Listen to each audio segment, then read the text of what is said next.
Yassas, everyone, and welcome to a new series of Greek Ancestry webinars.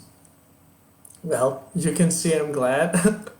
The truth is, I really missed what we were doing back in April, June. So, for those of you who don't know, back then we did a series of 7 webinars and we discussed about different types of Greek genealogy records.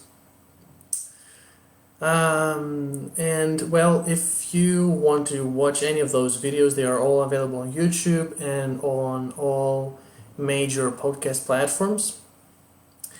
So back then, the last webinar we did, it was a case study, and the idea was to see how different types of records correlate with each other, how complement each other, and the feedback for that webinar was very good. People were like, we want more case studies. And now that the summer is over and I have some time for webinars, I decided, to do a new series just with case studies. So only case studies. And the idea is we will do 4 webinars like this starting today. And the good news is that, in fact, you can choose the topic. So about a week or 10 days ago, we ran a poll on Facebook and on Instagram asking you if you prefer a case study webinar on Asia Minor or about the Jewish community of Greece. And well, the majority voted for Asia Minor, so here we are today discussing about Asia Minor. But the Jewish community also, there was interest in that as well, so we will do that next week. And we have not yet decided the topics of the following 2 weeks. So if you have any ideas, that'd be great. Let us know, comment here, or send us an email, whatever. Because the point is, that some knowledge is shared and you get some help, right? So today, Asia Minor. I will start by briefly telling you, giving you the historical context of what we are talking about, and then case studies. I will present 3 case studies, in order to help you comprehend what we're talking about, see family history revealed within the context of bigger history, and see how what great information records include. All right. So Asia Minor, it overlaps with most of today's Turkey, except for the area of Constantinople and Thrace and the eastern provinces of Thrace. Since antiquity, it had big Greek populations. In the medieval times, it was predominantly Greek-speaking and Orthodox, but growingly from the 11th century and the invasion of Turkish tribes, it started getting Turkified and Islamicized, but still it preserved Christian and Greek-speaking populations. Now, in the 19th century, there were reforms in the Ottoman Empire, and some of them were economic. The empire opened up to foreign capital and trade, and for that reason, within that context, many Greeks from Greece proper, from the Greek state, migrated to Asia Minor, for business. So at the end of the 19th century, we have 2 groups of Greeks: the indigenous Christian population and the newly arrived Greek immigrant population. In 1914, World War I breaks out, and the Ottoman Empire perceives its Christian subjects as potential enemies. Okay, so it makes their lives harder, especially the West Coast at that point, the West Coast of Asia Minor, right opposite of the Eastern Aegean Islands. So many people left Asia Minor at that point and came to Greece. But then, when the Greek army invaded Asia Minor in 1919, many families returned. But guess what? In 1922, the Greek army is defeated by the Turkish army, and in 1923, the two states agree on a population exchange plan. 1 million Christian Orthodox people from Asia Minor leave Asia Minor and go to Greece, and about 500,000 people, Muslims, leave Greece and go to Turkey. Now, that 1 million and over 1 million Greek refugees, they come to Greece, and the Greek state has to deal with this issue. So they come up with a relief program. So the refugees are compensated for the property they had left behind, they had left in Asia Minor. So they get housing or land or money or animals, depending on the property they had, they were compensated accordingly. Alright, so now we will turn to the stories, okay? These are all stories I've personally worked on, so it's all true, right?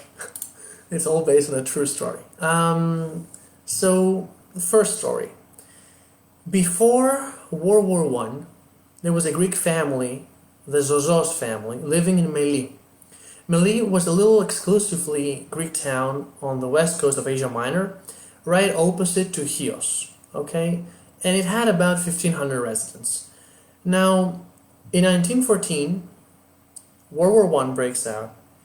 As I said, the Ottoman Empire treats Greeks as enemies.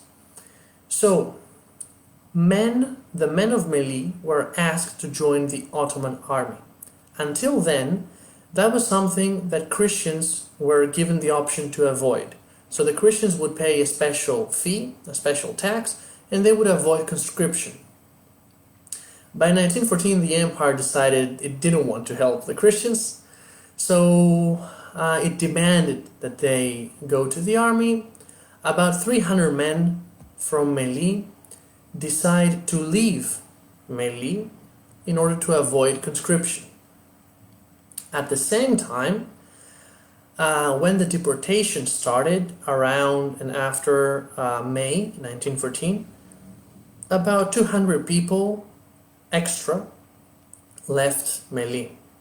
So in 1914 we had 500 people leaving Meli. And among them, there were at least 30 members of the Zozos family. At least 30 people. Where did they go? They took their boats and found refuge in Chios. Chios is right opposite of Meli, so it was easy, okay? It was the nearest Greek territory. And how do we know that they went to Meli, to Chios? Now, the people of Meli were not the only Greek community that sought refuge in Chios at that time. Hundreds of people from Alatsata, Kato Panagia, Karavurna, Fokia, Krini, Erythres, even from Smyrna, they went to Chios. Some went to Lesbos, some went to Samos, but many went to Chios. And to find a way to cope with all these refugees, the Greek state actually ran a little refugee census in Chios. For example, this is how we know that Dimitris Zozos, son of Konstantinos, from Meli, migrated to Chios with his wife, Evangelia, and their 5 children.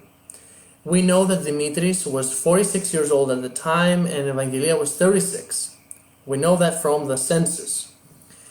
Now, we also know that the family stayed in Chios for about 5 years until 1919, and a 6th child was actually born in Chios in 1917.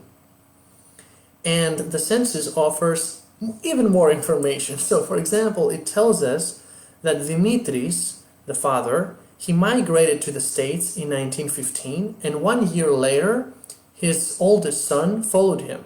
So he went to the States in 1916. And according to the census, in December 1919, some months after the Greek army had invaded Asia Minor, the family, the Zozos family, returned to their home in Meli. You can guess, perhaps, where this is going. Well, ironically, in 1923, the family had to leave Meli for good in the context of the population exchange. And where did they go? To Chios, once again, right? And being refugees in Chios, they were covered by the relief program I mentioned before. So what's interesting is that we in fact have documentation from the authorities which ran the relief program that actually gives us information on what property the family had back in Meli. For example, the records tell us that Dimitris Zozos owned a house in Meli and many acres of land, which, according to the documents, he had inherited some of them, and he had received others as a dowry from his wife's family. That's all in the documents. He had warehouses filled with raisins and wheat and olive oil and cheese, and he had 100 goats, a donkey, and an ox. Okay, that's all in the records. And in fact, in case you want to check out an original refugee compensation application, I have pinned one right below the video as a comment. There's a link, click on that. It's an original application which we have in Greek Ancestry's collection. Alright, so story 2, okay? So another family that left Asia Minor in 1923 was that of Vasilis Zafiriou from Nea Ephesos, also known as Koussadasi. Koussadasi is another Greek village on the western coast of Asia Minor, okay? Now there are two things about the story of that family that stand out. First of all, it is likely that this was one of the families that migrated from Greece to Asia Minor in the 19th century. Remember we were talking about it before? So here's what happens. We have a voter list of Greek citizens living in Koussadasi in 1862. These were obviously not locals, because if they were Ottoman subjects, they would not be eligible to vote in the Greek elections, right? So they were Greeks who had moved there. They were Greek expats living in Asia Minor, and most likely they had moved there for business, okay? Now, we have found the Zafiriou family in that list, okay? And what's really interesting is that this list is not a typical voter list, giving you just, the voter's name and his age, or his father's name, and that's it. No. It looks more like a census. So it tells you, yes, what's the name of the voter and how old he was, but also what was the name of his wife and his children and how old they were all. So it's really interesting. And such voter lists are available not only for Nea Ephesos, for Koussadasi, but for other areas as well. So we have such lists for Aidini, Vrioules, for Elispodos, up in the north, Atalia, Antalya, today Prusa, today Bursa, Trapezunda, Trabzon, and Cesme. So that's a really valuable source, okay? Now, the other interesting point is that when the family applied for a compensation through the relief program, they listed all the property they had. But and they said, we have this field somewhere with olive trees. But the thing is that parts of their application were rejected by the committee because, quote, the field had been sold before departure and the timber and livestock could not be verified. Well, in general, the authorities urged applicants to be honest and precise, as much as possible regarding the property they owned back in Turkey. But that was not always the case, and perhaps in this case, with the Zafirio family, they might have tried to get something more out of it. Now, you should know that the committees, these evaluative committees, they would consist of locals. So your application would be reviewed by your neighbors. So you couldn't really lie. Well, these guys, perhaps they tried, but it didn't work out well. But at the same time, we need to remember and keep in mind what we are talking about here, right? So we are talking about families which were made to leave. They had lost practically everything. They had no responsibility for what had happened, right? It was just two states fighting, and they could do nothing to reverse the situation. They were totally objectified. And, nobody would take them into account. And imagine that someone would tell them, your house, your one and only house back in Cusadas is worth 100 liras, okay? Well, dude, I don't want to sell my house. I don't want to leave my house. And to me, this house, like, its value is my life. I built it, So we are talking about a really tragic situation. Now, we will turn to the third story. This is a family I've worked on for quite some time, and I could be talking hours and hours about it. And I also, I don't know, I feel very moved, every time I think about their story. It's the Kalazoğlu family of Palea Fokia. I think we have someone from Palea Fokia, whose family is from Palea Fokia, watching today. So Palea Fokia is on the west coast of Asia Minor again, and Chios, the islands here, and Lesbos is a bit to the north, and Palea Fokia is on the coast of Asia Minor, but somewhere in between. So the story of this family very much resembles the story of the Zozos family of Meli. And it's even worse. In fact, in 1914, an armed group of Turks attacked the village. They killed dozens of civilians, raped women, and looted properties. Eventually, the village was emptied. Everybody left. So they leave and they go to Chios and Lesbos, the nearest Greek islands. Later, upon the invasion of the Greek army in 1919, they return to Fokia, but again they managed to stay there just for 3 years. In 1923, they leave again for good, and the Kalazoğlu family goes to Athens and Piraeus. According to property records, back in Fokia, the Kalazoğlu family was quite wealthy. They owned many houses, not just one, many houses and shops and towers. They had a mill, they had lots of land, they had animals, and all kinds of products. But apparently the main family business was a salt marsh. And interestingly, there is a surviving diary of a Kalazoğlu who had migrated to the States long before the war.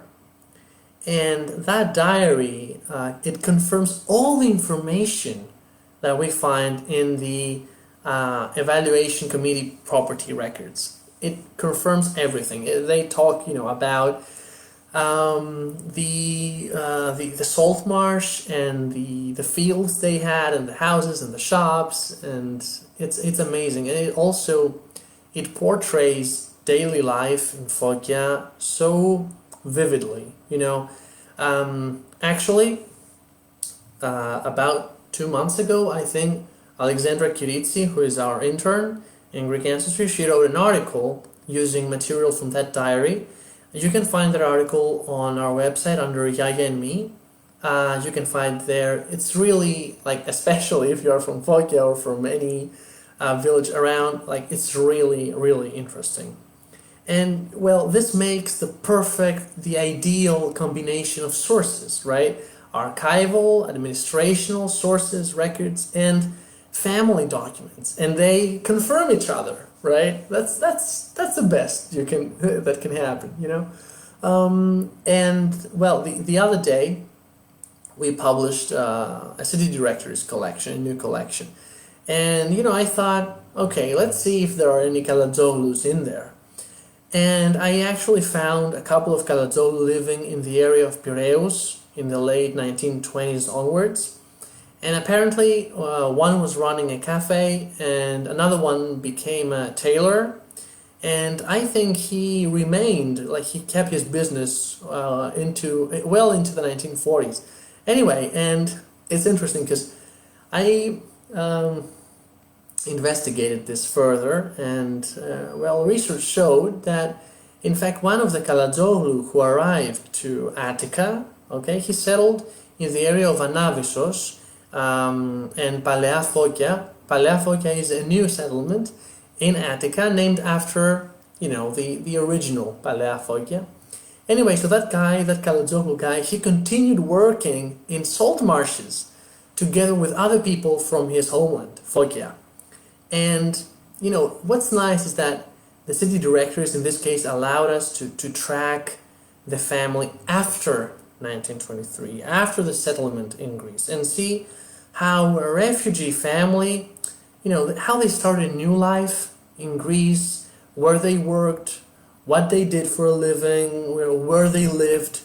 So it's really, really interesting. Well, this is what I want to bring up. Now the floor is yours for questions. I hope there are many questions. Carol Kostakis Petranik, she's our moderator today, as always, so we should thank her. She will start feeding me with your questions. What I wanted to mention also is that on this link I sent you with the original application. So let me tell you briefly about that one. On the first page, we have the information of the applicant, the name or the names, where they lived currently, where they were from, and their occupation. On the next two pages, we have a full description of their real estate. So, for example, I remember that in this one it says, you know, that they have a share of a house, and it tells us where the house is. It says it's in that neighborhood of Adana. Adana is in the southeast of Turkey. In that neighborhood, behind the old railway station. It also explains how this became property of the family. It says it was inherited and under whose name it was. Like, crazy information, really, really interesting. And then the next page is about the chattel. It says, for example, here, house furniture looted.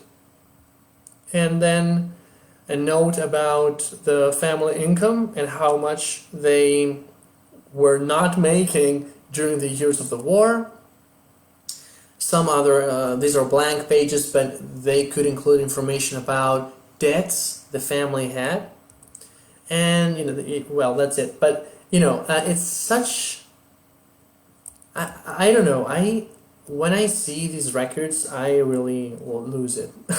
Anyway, okay, so now we will turn to some questions.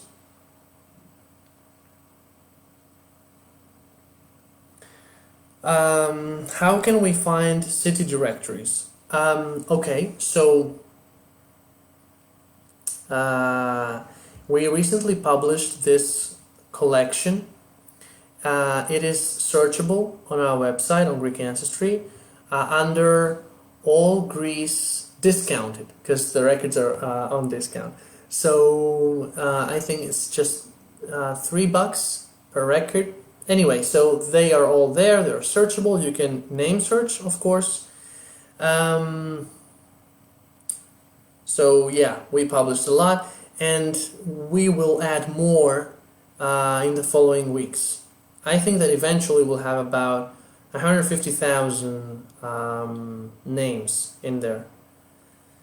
Can we find refugees in city directories? Yeah, so as I said, these directories were created after 1923.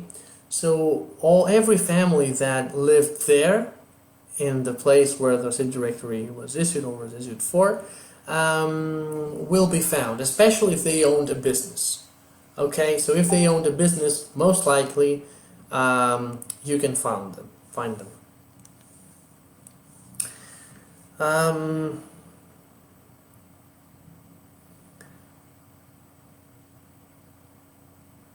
Stephen asks, he says, last year I went to the Central GAC reading room to review what was called Archive of the Exchange Committees of the Exchange Directorate of the Ministry of Agriculture. Yeah, no electronic equipment were permitted and all records were handwritten in Greek with no indexing. Correct. Entries outlined what was provided in the way of compensation to the refugees. Apologies for the long intro. Where can we find these applications? Yeah, well, I'm not sure I have an answer to that. So this application, we found it in an old bookstore and bought it. I don't know if I think that at the archives, at the GAC, there might be those applications, but I've not worked on it yet. The problem is that currently the archives are closed. They have been closed since July. They opened for a while, they closed again, now they're closed, you can't go. And as you pointed out, there is no indexing. So when you are working on a case, you have to prioritize. And because you have loads of work to do. And so you go for the final resolution of the committee, and you will not focus so much on a collection you're not familiar with. That doesn't make sense. Another question regarding the exchanges. How did they handle the language barrier? For instance, Greeks in Turkey that didn't speak Greek, or Turks in Greece that didn't speak the Turkish language, or was this a problem? You're right. So, very good point. The exchange, the criterion of the exchange was religion. So, no matter if you spoke Greek or if you felt Greek, if you were Christian Orthodox, you should go.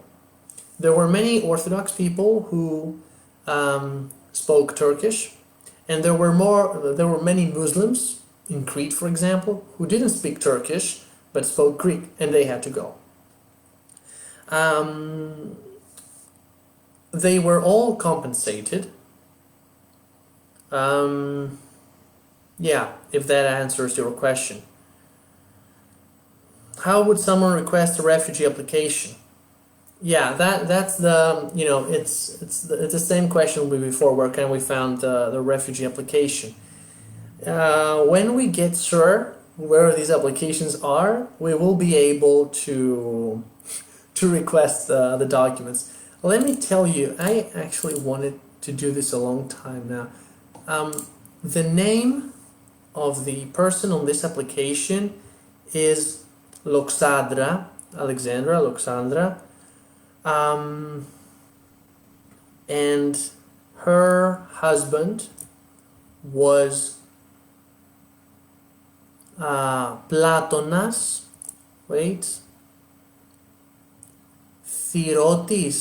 Thirotis, something like that. The handwriting is not clear there. And children were Sophocles, Alekos, Moisis, and Phroso. The family was from Adana. Just in case, someone from you knows or is related to that family or whatever, or someone watches this video in the future, just please contact us. I want to give you this application. right? It's really something a family should have. Is there any information about the families that were forced into name and religion changes? It seems there's a black hole gap that no one has answers for, especially as time passes. Is there like a first stop for these refugees that had documentation? So if someone, I guess that if someone changed religion, they didn't leave. And I know that many families actually had that dilemma, and it makes sense. You know, they were thinking, I can convert to Islam and continue practicing, Christian rituals and stuff, and save my family and not leave. Others felt that, they could not handle the dilemma and they just left. It's really... I agree. No one has answers, and nobody could easily know. I've heard that perhaps some censuses of the modern Turkish state could be interesting in that respect, but I'm not sure.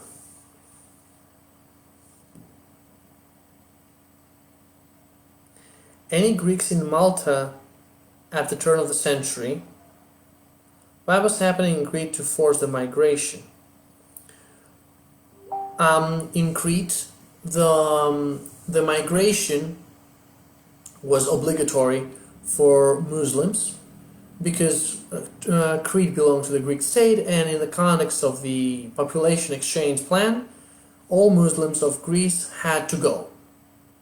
So this is it. Until, it's interesting, between 1912-13, when Crete became part of the Greek state, and 1923, when the Muslims had to leave, Christians and Muslims lived in Crete under Greek rule. I think that's historically interesting. Malta, yes, there were Greeks in Malta, and I think we have some records for that. I think so. Not 100% sure, but I think so. Is there any record of Greeks leaving Asia Minor prior to 1914 that lists those who returned prior to the war? I'm not sure if you can clarify that a bit. So do you mean like regular economic migrants who, for example, would go to the States? If you mean that, no, I don't think there would be a list counting them. But let me think. For example, the census I mentioned before, the census from Chios, it says that Dimitris left and went to the States. And in some cases, it also says he returned, but that's after 1914, not prior to that. The Greek state had no reason to keep records of Greeks in Asia Minor prior to 1914.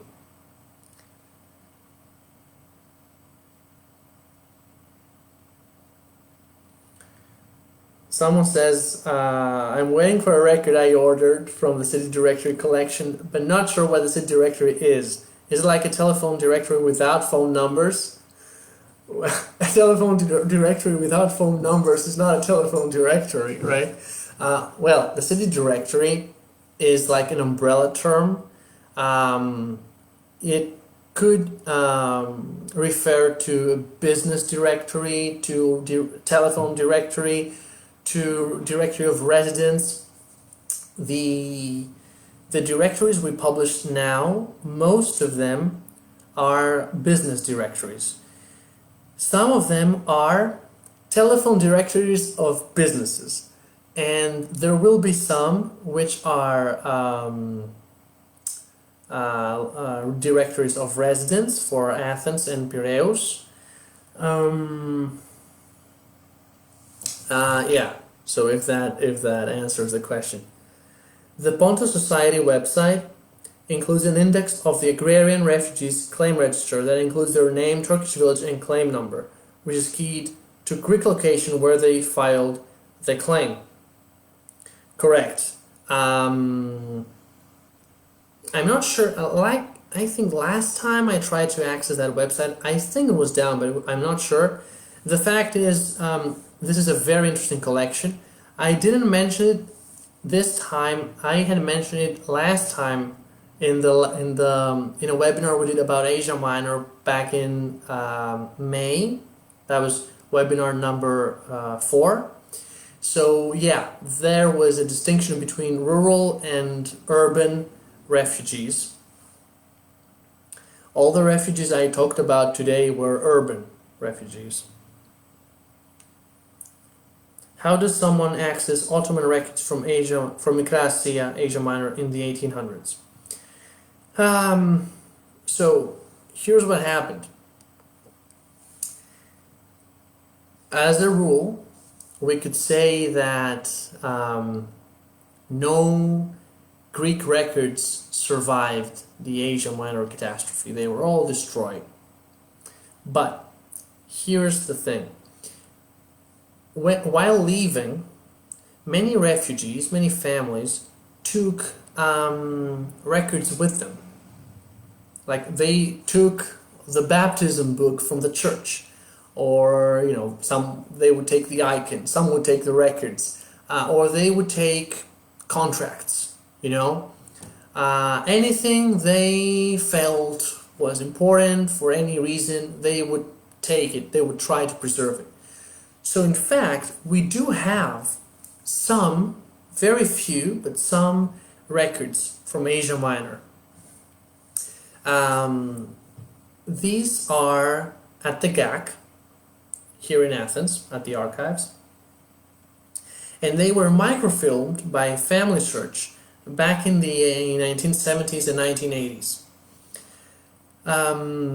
They are interesting. Some of them are really hard to read.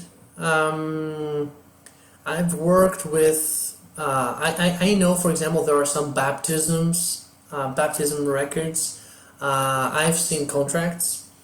I think I've seen marriages and deaths from a town far in the southeast. And I can, if you want, when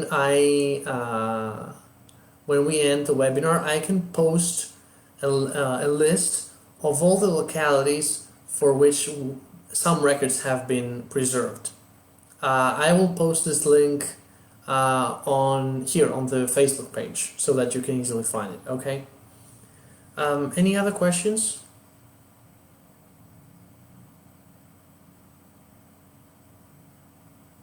Has there been genealogical research on the 1820 massacre of 25,000 Greeks in Chios and 40,000 who were taken as slaves? No. Well, last March we launched a project. We call it Tracing Freedom, I think, or Tracing Liberty. I don't remember, but tracing something like that. And our goal is to record the captives or soldiers who participated in the revolution. And we may have something from Chios. We may have something. Okay, any other questions? I do not see any other questions.